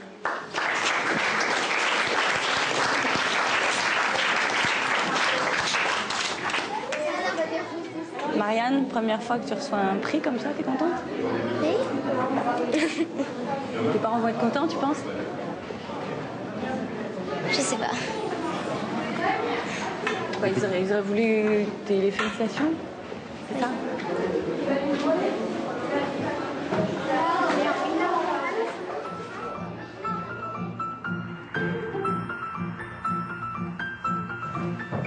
Dans la maison de la colline, Marianne, comme toutes les filles, se prépare à la soirée de gala. Madame Sorgue est la chef de maison. En l'absence des parents, c'est elle qui éduque les enfants. C'est la maman de la semaine. Bouclez les cheveux, il ne faut pas abîmer les cheveux, n'oubliez pas de débrancher. D'accord. Oui. C'est va comme ça. Très très bien. Je peux te voir, ma grande, parce que je t'ai pas vue. J'ai déjà confisqué une robe qui était courte. Tu peux avancer, faire quelques petits pas. Non. Allez, non, mais j'ai besoin de vérifier. Non, madame. Bon, on va rentrer dans la chambre. Non. Alors, normalement, elle est correcte, mais je sais que tu auras tendance à la... Non, parce que quand je la remonte, elle tombe. Donc, elle s'est toujours descendue. Vérifier tout, en fait. Ben oui, mais il ne faut pas dépasser une certaine longueur, donc il faut être prudent. Voilà, on a déjà vérifié pendant la semaine, mais bon, des fois, elles vous sortent des robes au dernier moment. Donc, il faut tout vérifier. Ça va, Caroline? Et Marianne, t'as la passe? Faut que je la retrouve. Marianne et ses amis ont 11 ans et déjà plein de projets d'avenir. Allez. Hier, je voulais être médecin. Voilà, c'est ça. Change toujours d'avis. Hier, c'était avocate. Et ton papa, il fait quoi, Marianne? Il est notaire. Et toi, ton papa, il fait quoi? Et il est une présidente d'une compagnie, je sais pas quoi. Elle est belle, Marianne. C'est la meilleure de la classe? Non, il y en a une deuxième. Il y en a une autre. Mais je pourrais jamais la rattraper. Je sais pas combien elle a de moyenne, 19, 4. Je sais pas quoi. Mais elle est quand même, elle est très intelligente. Elle est presque 20. C'est important pour vous de réussir à l'école? Oui. Pourquoi? Bah, pour bien réussir après dans la vie. Hein. Ouais, voilà.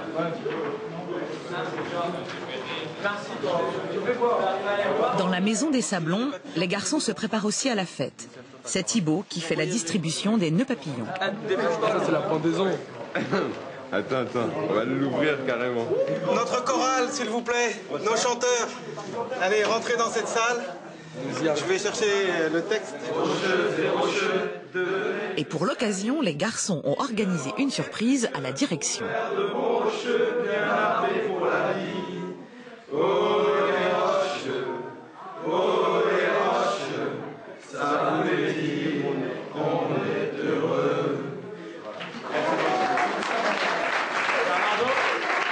On essaye de trouver le talent qui existe dans chaque enfant et on essaye de le révéler. On a l'habitude de dire qu'on prend l'enfant dans l'état dans lequel il se trouve et on essaie de l'emmener donc le plus loin possible. Former des dynasties? On peut dire cela, oui, parce qu'il y a quelques enfants qui ont au moins 6, 7 ou 8 générations ici de rocheux et de rocheuses. Banlieue de Dunkerque.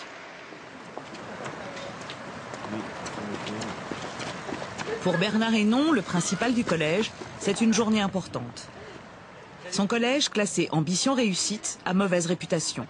Avec moins de 200 élèves actuellement, il risque de fermer. Une course, ça parle.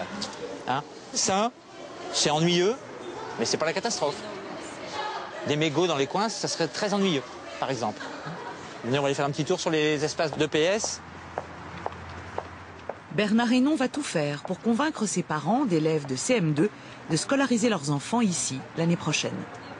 Le collège, moi je trouve qu'il pourrait très bien se trouver à la campagne, il aurait la même configuration. Les élèves n'ont pas tendance justement à aller tourner là-bas derrière. Si, c'est normal qu'ils aient tendance, mais ils y vont pas parce qu'il y a du monde aussi pour les retenir. Hein.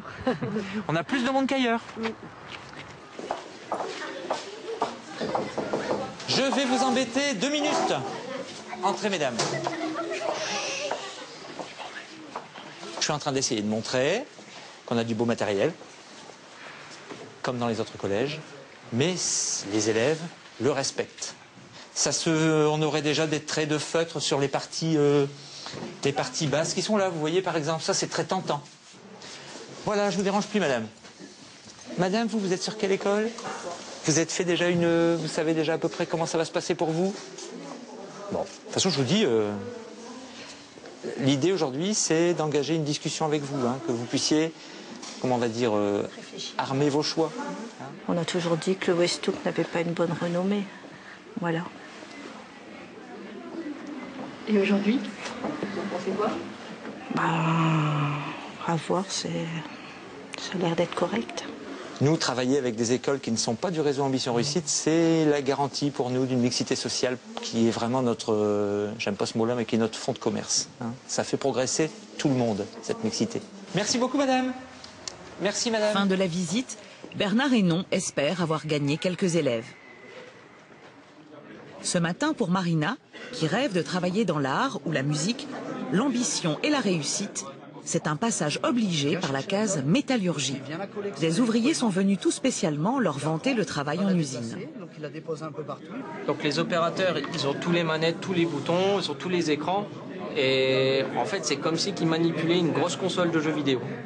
Sauf que faut pas faire de bêtises parce qu'on peut faire du dégât si on casse. Je trouve que c'est un bon métier quand même. Mais je sais pas trop si je veux vraiment y aller. Moi, je vais dire franchement, quand j'étais au collège comme vous, je galérais pas mal. Hein. Et franchement, c'est pas inaccessible du tout. Hein. Faut se donner les moyens. Si vous avez envie de quelque chose, vous pouvez toujours y arriver. Faut se donner les moyens. Là, on essaie de drainer des jeunes vers les secondes technologiques, mais effectivement, si on pouvait avoir des jeunes dans les grandes écoles dans quelques années, ce serait vraiment un aboutissement. Parce que des élèves excellents, on en a. On en a. Et moi, je vous dis, des jeunes qui sont là, on en aura peut-être dans les grandes écoles d'ici quelques années. C'est ce qu'on va tenter de savoir tout de suite. Beaucoup d'autres invités nous ont rejoints sur le plateau d'Ondes de choc. Je me déplace parce qu'il y a des effets spéciaux. Bonsoir Isabelle Canivez. Merci beaucoup d'être là avec vos filles, Sandy et Marina, qu'on a vu dans le reportage, la plus petite. Alexandra est quelque part par là. J'accueille également Thibaut, bonsoir, avec votre père, Christian Studer. Merci d'être là. On va parler de l'école, hein, évidemment, maintenant, puisqu'il y a les deux patrons de vos écoles respectives, Monsieur Hénon, le principal d'éducation du collège de Westhoek, et Monsieur Kaminski, le président des Roches. Isabelle, ça aurait été un rêve pour vous d'envoyer vos filles dans une école comme Les Roches? Pas spécialement, non. Il faut déjà voir si à elle, ça l'aurait plu. Et justement alors, Sandy, Marina, ça vous aurait plu quand vous voyez cette école? Moi, non.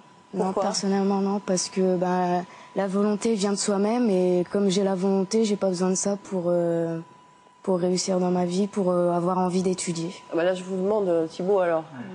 Avant, vous étiez dans un très grand collège, un bon collège parisien, enfin un collège public. Qu'est-ce qu'il a manqué là-bas? Vous incriminez qui? Votre manque de motivation? L'école? Il y a moi, d'abord.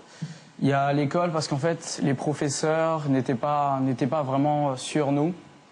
On n'avait pas non plus le temps, on va dire, de travailler. C'est-à-dire, quand on rentrait à la maison, on n'avait pas vraiment la tête dans le travail. Mais c'est ce que je regrette d'ailleurs, justement. Vous aviez la tête où? Plutôt dans la télé, dans les jeux, dans les divertissements, on va dire. Donc vous considérez aujourd'hui pour vous que pas de téléphone portable, pas d'ordinateur, pas de télévision et 3 heures de devoir le soir, c'est ce qu'il vous fallait? Ouais, quand même, ouais. Rodolphe, qu'est-ce que vous pensez de ces deux exemples différents? Vous qui dites, ce sont l'école... Non, moi je trouve que c'était édifiant. J'ai trouvé extraordinaire le campus des Roches, c'est formidable, 92 ou 100% de réussite au bac, formidable. Moi j'ai passé 3 fois le BEPC, je l'ai loupé 3 fois, donc oui, ça me parle.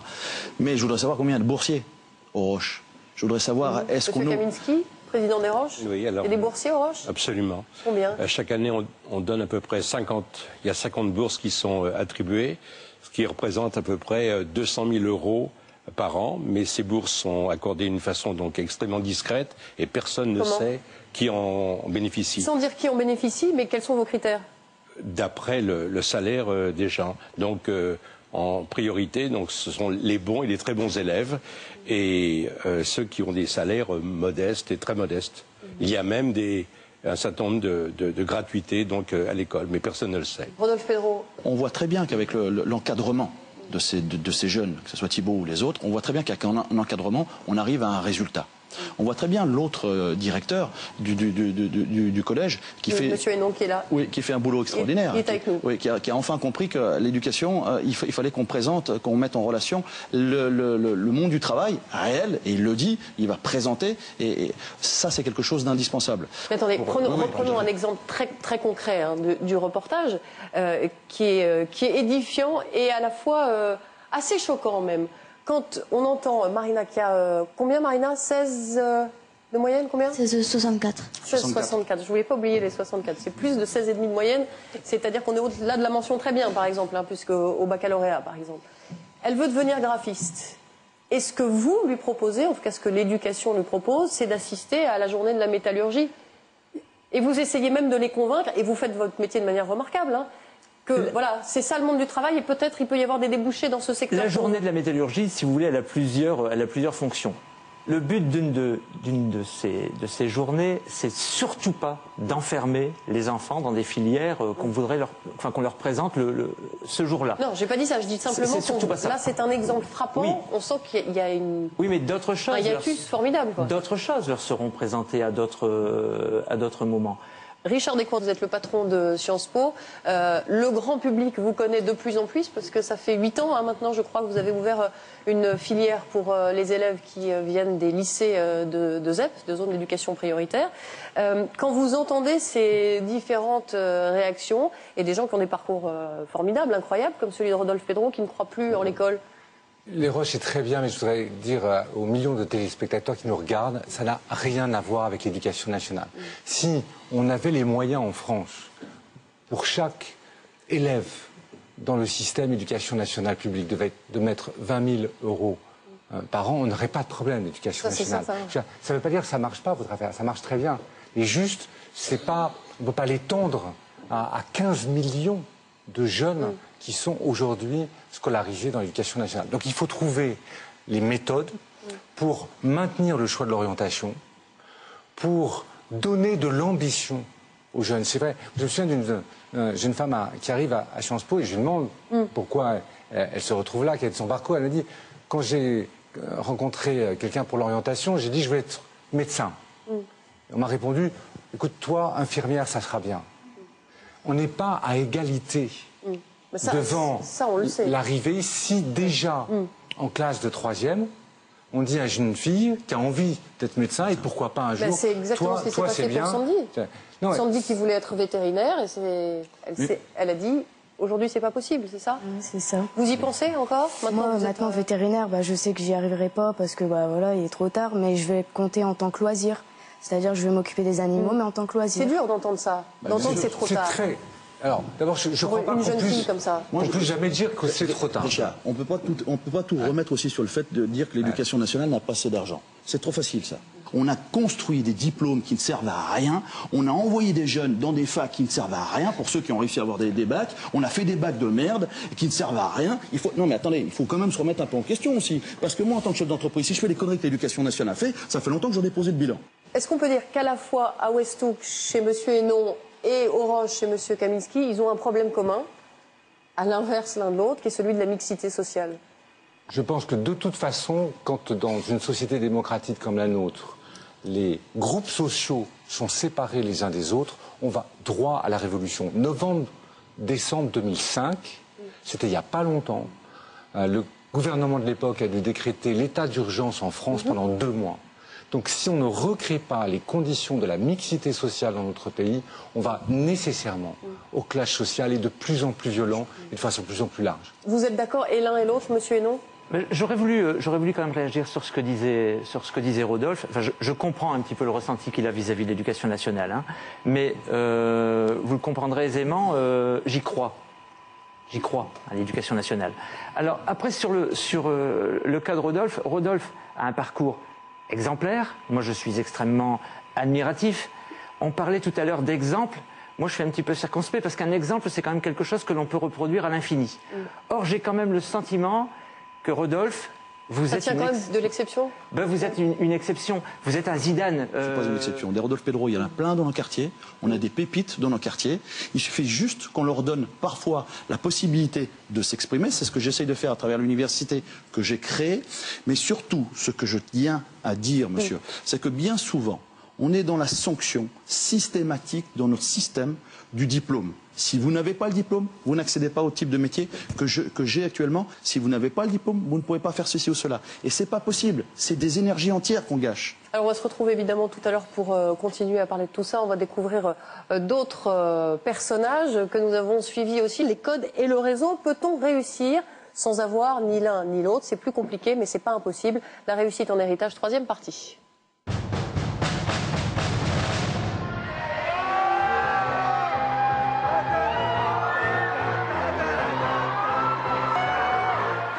Retour aux Roches pour la soirée de gala. C'est la fin du premier trimestre. Thibaut est aux platines. Marianne, elle, est sur la piste de danse. Pour eux, comme pour la plupart des élèves de l'école, l'avenir semble tout tracé. Ophélie, elle aussi, croyait avoir fait assez d'études pour assurer son avenir. À 26 ans, Bac+6, Ophélie, comme de plus en plus de jeunes diplômés, ne trouve aucun vrai travail. Alors aujourd'hui, elle a rejoint Place de la Madeleine à Paris, d'autres recalés de l'emploi. Moi, mon histoire, c'est 2 ans de stage et c'est à la fin, essayer de trouver du travail et à chaque fois me faire proposer des stages et à chaque fois me faire doubler par quelqu'un qui avait les moyens de faire des stages. Les moyens, c'est-à-dire les moyens financiers de faire des stages. Très peu de gens, au final, ont les moyens de travailler gratuitement en France. Donc malheureusement, il y a plein de gens qui se retrouvent à la sortie, devant le marché du travail et qui sont là avec leur CV. Moi, j'ai été l'année dernière, en période de chômage, à la FNAC. J'ai commencé à distribuer mon CV. Vous cherchez un vendeur, je vais faire conseiller de vente. Et on me disait, ah bah non, désolé, on n'embauche pas. Et en fait, ils embauchent, mais des stagiaires. Diplômée de Sciences Po, un master de gestion et de droit du travail en poche, Ophélie a envoyé des centaines de CV et passé des dizaines d'entretiens. Alors pour payer son loyer, elle a fini par accepter un travail d'assistante payé au SMIC. C'est pas mal quand même. 6e étage. Et on passe pas par l'entrée principale? Pas vraiment, non. Là, on est un peu... c'est un peu le système d'immeuble qui a été illustré par Zola dans Pogouille. C'est le principe du parfait immeuble haussmannien où il y a les propriétaires aux premiers étages qui ont tous un ascenseur et après il y a les chambres de service où nous sommes. Et c'est par là que nous allons aller. Bon, on a compté les marches, on a 143, donc bon courage. Moi je suis habituée, mais... 143 marches, 6 étages pour grimper sous les toits jusqu'à sa chambre de bonne, un trésor auquel Ophélie s'accroche. Pour ses 18 mètres carrés, elle a dû faire fonctionner le système D. Et voilà la vue quand même. Et sacrifie chaque mois 80% de son salaire. Mine de rien, c'est pas mal d'argent, même si j'ai pas eu le problème des garanties à apporter pour ce logement-là. Parce que pour celui-ci, j'ai un peu filouté. Je me suis fait un peu pistonner pour arriver à trouver... Donc vous avez été pistonné pour avoir une chambre de bonne. Voilà, pistonné pour avoir une chambre de bonne.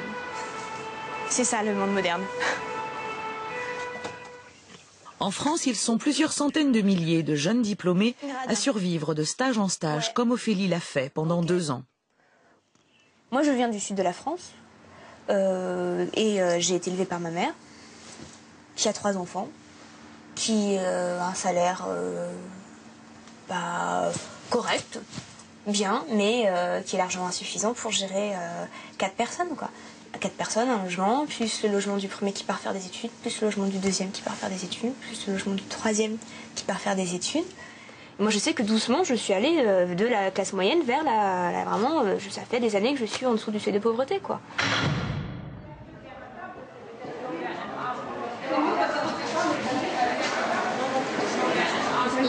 C'est très joli, j'aime beaucoup celle-ci. Elle est magnifique. Jean-Sébastien a 25 ans. Sa richesse, c'est son carnet d'adresses. Celle-ci, elle fait 46 carats des diamants montés sur or blanc. Et le prix, elle est de 280 000 francs suisses. Et privilège des bien-nés, ce soir, Claudia, sa compagne, portera un collier prêté par un grand bijoutier. Le métier de Jean-Sébastien, c'est son réseau. Issu de la bourgeoisie parisienne, il organise des soirées. Et il se doit d'être présent dans tous les événements mondains. Moi, j'aime pas du tout le mot jeunesse dorée. Je pense que mes amis et moi, nous n'aimons pas exhiber. Ça, on n'est pas des Russes ou des nouveaux riches. C'est vraiment un milieu dans lequel nous travaillons et également nous avons du plaisir. Donc là, vous êtes en tenue de travail. Voilà, c'est mon bleu de travail, c'est mon bleu d'ouvrier. Ce soir, Jean-Sébastien participe au dernier rendez-vous mondain de la saison parisienne, le bal de Paris. Ah, et mes amis de Suisse qui sont là. Comment tu vas? Très bien, toi. Dans l'un des cercles les plus fermés de la capitale, place de la Concorde, l'Automobile Club. Bonsoir Rixa. Tu vas bien? Qu'est-ce que c'est? On se voit que dans les balles et les soirées. C'est le vrai Gotha. 200 invités triés sur le volet, un subtil mélange de grands noms, de fortune et de business. Qu'est-ce qu'il y a comme nom? C'est incroyable. Un milieu dont Jean-Sébastien maîtrise parfaitement tous les codes. Sublime. C'est très élégant, très simple, des perles. Comment allez-vous, chère Nancy? Lady Chopard est une habituée de ces soirées. Comment ça s'est passé à midi? Très bien. J'étais au polo. Oui. Vous n'étiez pas avec Monseigneur? Non, je n'étais pas avec le prince. Quand on voit cette jeunesse, on est enchanté. Mais je considère que nous devons faire un effort pour qu'ils prennent les mêmes habitudes que nous. Être bien élevés, charmants et aimer les autres. Parce que quand on s'aime seulement soi-même, ça ne suffit pas. Allez, regarde, c'est la plus belle femme de la soirée. De rallye mondain en boîte branchée, dès l'âge de 16 ans, Jean-Sébastien approche la haute société. Il se constitue un très beau carnet d'adresses et se lance dans l'événementiel, sans diplôme supérieur, mais avec la carte de membre de ce milieu très fermé. Je pense que chacun crée son clan, sa famille. On se reconstitue une famille et à 20-25 ans, ce qui est notre cas à cette table, on crée sa propre famille, son propre clan. Voilà. Et ce qui est important, c'est la confiance. Parce qu'on a tellement de gens qui essayent de rentrer dans notre milieu. Ah mais Jean-Sébastien, tu peux me présenter X, s'il te plaît, je t'en supplie. Et ça, malheureusement, c'est notre lot quotidien. Et on est la plupart du temps déçus. Et on fait très très attention à ça, on se protège énormément. Et c'est pour ça qu'on est très bien entre nous. Pour Jean-Sébastien, appartenir à ce milieu, c'est avant tout une affaire de valeurs communes. Pour moi, il y a 3 valeurs. C'est la confiance, la droiture et le sens de l'honneur. Quelqu'un qui est bien né, qui a une bonne éducation, va bien se comporter, dire à sa concierge « bonjour madame », va bien se comporter avec des ouvriers, avec des paysans, avec des employés, et à la fois va savoir faire une révérence à la reine Elisabeth II d'Angleterre. Voilà, c'est ça. Ça, c'est l'éducation. Et malheureusement, je crois qu'on est un peu une espèce en voie de disparition, et on est de moins en moins. Antoine Hébrard entretient lui aussi les réseaux, mais à un autre niveau. Il est le gardien du petit livre rouge de l'élite française. Voilà la première édition. Il y avait 5000 noms. En 1953, il n'y avait pas de fax, il n'y avait pas d'internet, c'était uniquement la gomme et le crayon. Ça a été la gomme et le crayon jusqu'en... moi, je l'ai repris en 84, vous voyez. Le Wouzbou, un annuaire rassemblant plus de 20 000 noms, 20 000 symboles de la réussite en France. Le Wouzbou, c'est d'abord, il faut être vivant. Il faut être vivant et actif. Alors le Wouzbou, il faut être vivant, actif, un peu plutôt honorable, méritant, talentueux et compétent, et selon la formule consacrée, contribuant à l'activité et au rayonnement de la France. Voilà. Bonjour, bonjour. Bonjour. Chaque semaine, c'est en conférence de rédaction qu'Antoine Hébrard et son équipe choisissent qui mérite de rentrer dans le sein des saints, que ce soit dans le domaine politique, économique, sportif ou culturel. Et ça, c'est le bottin des candidats de F à J pour une première. En finale, on finit quand même avec 3000 candidats par an. Des choix longuement discutés pour ne pas dévaloriser le Wouzbou, qui se veut le garant de la méritocratie à la française. Jean Sarkozy, il est dans le Wouzbou. Non, maintenant... Ça avait fait débat. Ça avait fait débat, clairement. Ça avait fait débat parce qu'on s'était dit, est-ce qu'un autre homme politique du même âge aurait eu la même attention si c'était pas appelé comme ça. Voilà. Concrètement, les postes qu'il occupe aujourd'hui ne le méritent pas forcément. Encore qu'il soit patron de l'UMP pour le Conseil général du 92, donc c'est pas rien.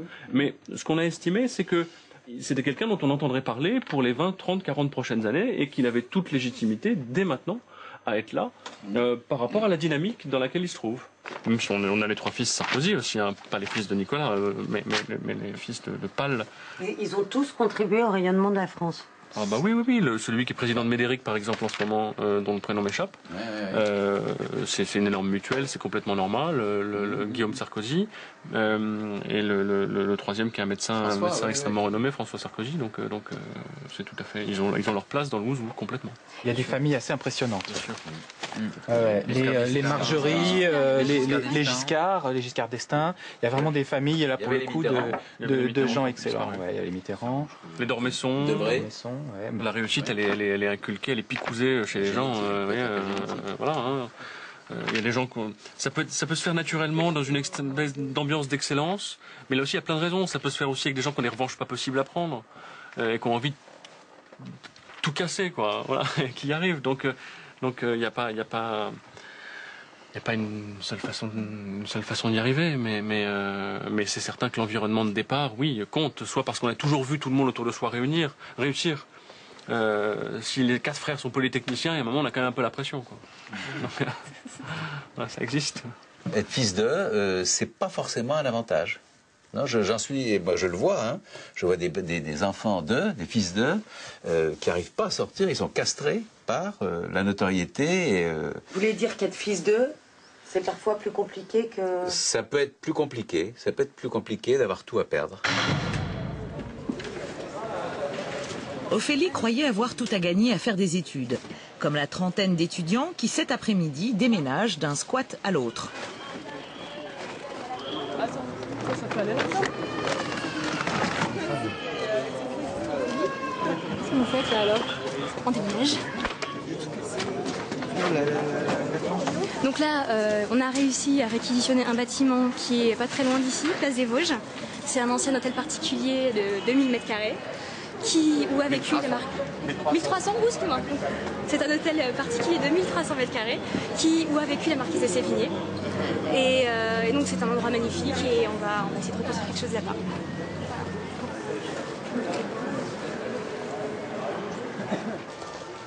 Juste avant la trêve hivernale, le collectif Jeudi Noir, Ophélie en tête, s'est invité en plein centre de Paris, dans un des quartiers les plus chers de la capitale.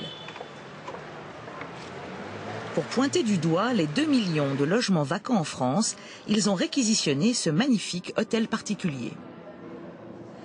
On va passer par l'escalier d'apparat, parce que c'est quand même pas mal. Vous avez même une salle de bal. Enfin, c'est incroyable qu'un bâtiment comme celui-ci ait pu être inhabité pendant plusieurs décennies. Et c'est du gâchis. C'est vraiment du gâchis. Donc pourquoi s'en priver? Voilà. On entre par là, hop. Toutes ces marches ont été usées à force d'avoir vu des générations se succéder et pendant 40 et quelques années, personne n'a marché dessus. C'est quand même incroyable. Enfin, c'est un bâtiment incroyable.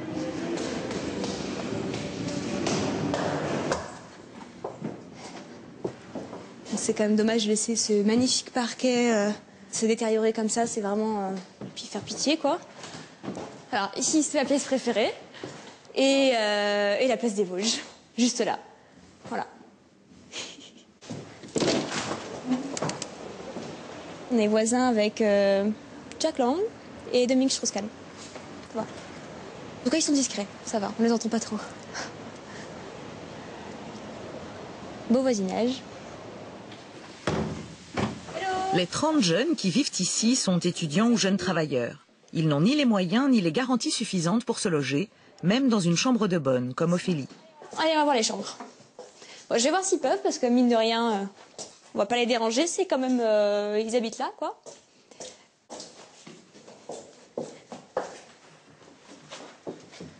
Sarah est étudiante en anthropologie.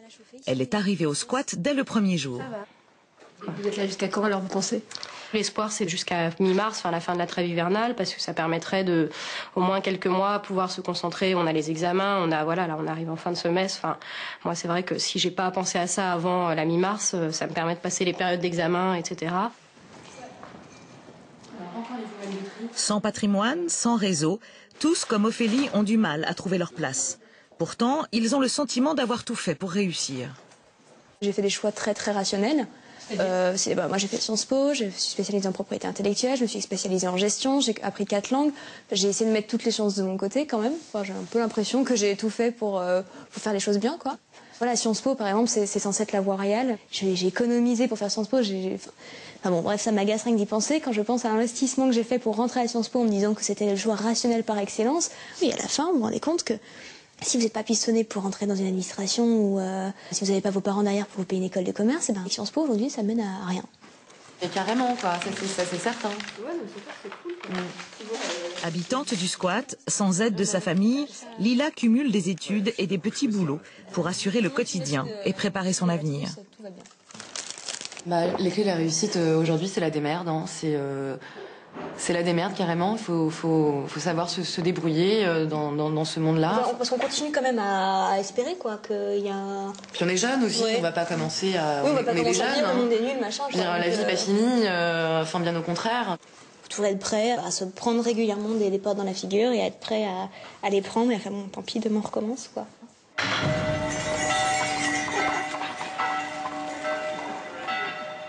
Pour entretenir son réseau, chaque début d'hiver, Jean-Sébastien prend ses quartiers à Gstaad, la célèbre station de ski suisse. Bon, alors écoute, à tout à l'heure. À ce soir. Ciao, je t'embrasse. Alors bon drink. Au revoir, madame. Au revoir. Bonne journée. Au revoir.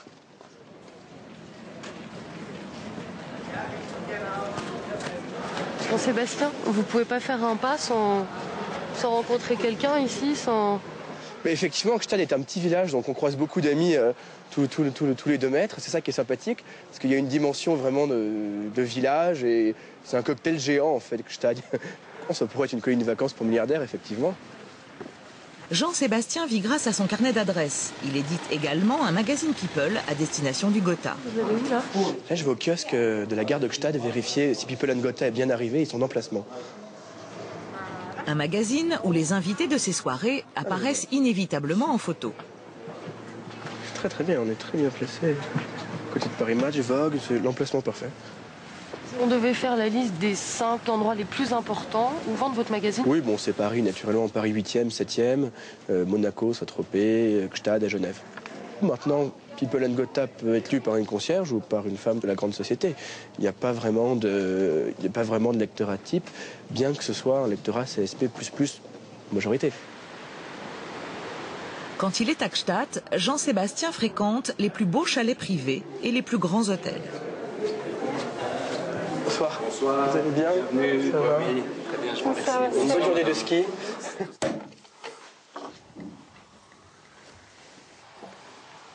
Petit petite séance de travail avant la prochaine soirée. Dans son listing, Jean-Sébastien a rentré ces 5 dernières années plus de 8000 noms, un précieux trésor de guerre. Quand j'imprime mes étiquettes pour envoyer des cartons aux personnalités, il y en a que je supprime de mon listing. Voilà. Il y en a qui se sont mal comportés, ça arrive souvent. Ces gens-là, on les élimine tout de suite des listings et ils ne sont plus jamais invités. Mal comportés, c'est-à-dire? Oh, très récemment, sans citer, j'ai une femme très très importante qui avait un petit peu bu trop de champagne et elle s'est très mal comportée avec des serveurs. Et c'est des choses que j'accepte pas parce qu'on n'a pas à mal parler à un employé. Voilà, ça glisse avec les chaussures.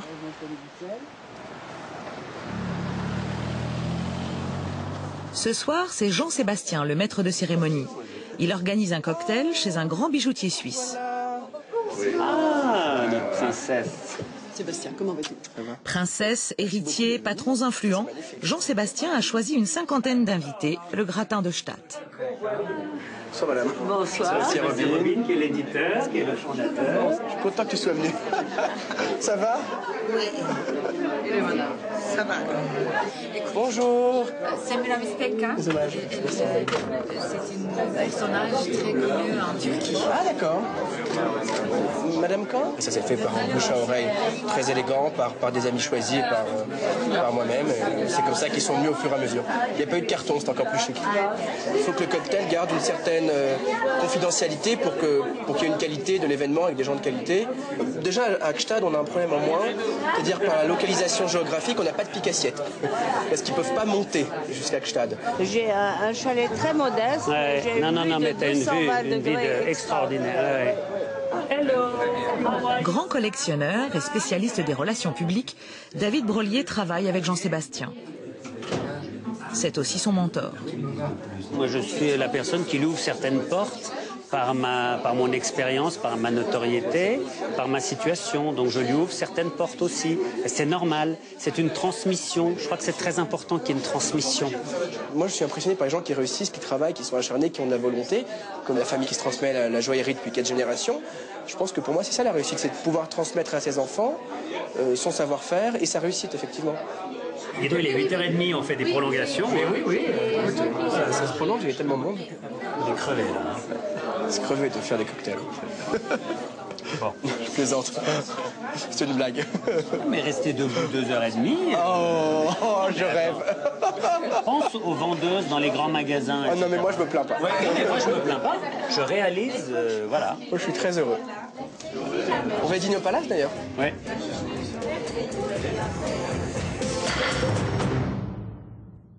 Bonsoir Jean-Sébastien Robin, merci d'être avec nous sur le plateau d'Ondes de Choc. Vous dites je suis très heureux, moi je me plains pas. Est-ce que, puisque c'est le thème de Ondes de Choc ce soir, est-ce que vous avez le sentiment, à 25 ans, d'avoir réussi? Je pense que ma réussite est en cours, effectivement. Et moi, je suis parti avec 0 contact et j'ai constitué tout seul mon carnet d'adresse. C'est votre diplôme, en fait, parce que vous effectivement. non plus, vous moi, j'ai pas de diplôme. J'ai raté Sciences Po, tous les Sciences Po d'ailleurs de France et de Navarre. Et j'ai monté ma première entreprise à 18 ans sur Internet. Et après, ça s'est développé avec mon magazine. Et j'ai créé ma réussite tout seul. Vous vivez de ça aujourd'hui? Et je vis effectivement de ça aujourd'hui. Ouais. Alors vous, Ophélie Latil, vous n'avez pas du tout raté Sciences Po, tous les Sciences Po de France et de Navarre, vous avez eu votre diplôme. C'est une chose qui est revenue plusieurs fois dans les reportages, avec vous Victoire, parce que vous avez fait des études de langue, de LE1, en disant, je ne sais pas si ça sert à quelque chose. Vous l'exprimez aussi, vous dites j'ai fait Sciences Po, aujourd'hui je pense que ça ne sert à rien. Qu'est-ce qui ne va pas? Qu'est-ce qui bloque d'après vous? Eh bien, disons que nous, notre boulot à Génération Précaire, c'est peut-être avant tout de rappeler qu'on parle beaucoup de déterminisme. Au début, quand on commence dans les études, on a parlé tout à l'heure de la scolarité. Pour nous, le déterminisme, il s'applique après, lorsqu'on dit aux gamins qu'en faisant un stage, 2 stages, 10 stages, ils vont pouvoir ensuite, à force de volonté, quand on veut, on peut, évidemment, et si on n'y arrive pas, c'est qu'on est nul et qu'on est fainéant. Nous, on est là pour dire, aujourd'hui, en France, ça ne marche plus comme ça. Ça marchait il y a 30 ans, sans études, ou alors avec un bon diplôme, on pouvait faire ses